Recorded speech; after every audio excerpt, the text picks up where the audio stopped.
Morning everyone, Mr. Birch here again. Unfortunately for today's read aloud, I have a very serious book to read because this is the book with no pictures. So it's not a picture book like we've been reading before, so let's see. The Book with No Pictures by B.J. Novak. This is a book with no pictures. It might seem like no fun to have someone read you a book with no pictures. It probably seems boring and serious, except here's how books work. Everything the words say, the person reading the book has to say. No matter what. That's the deal. That's the rule. So that means even if the words say Blork? Wait, what? That doesn't even mean anything. Blurf?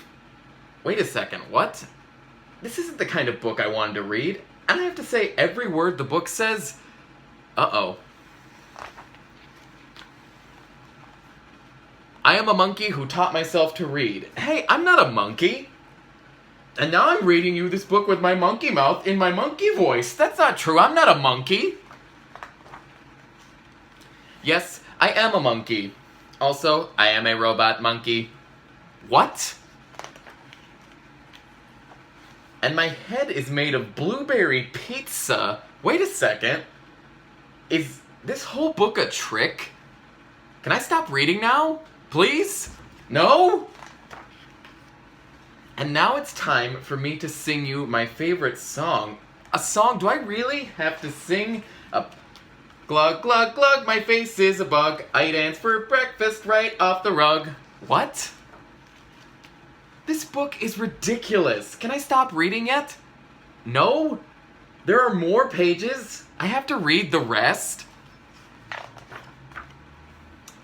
My only friend in the whole wide world is a hippo named Boo Boo Butt. Boo Boo Butt?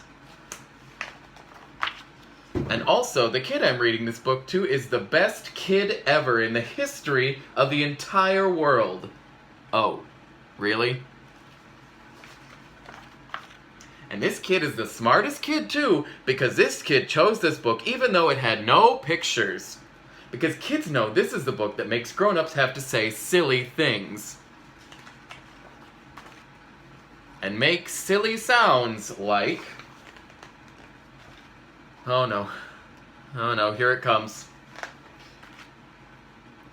Glur, oof, gewuko, eep, magrumfadoo, ay, broog, broog, broog, blackety, blackety, gibbity, globity, globbity, glibbity, beep, beep,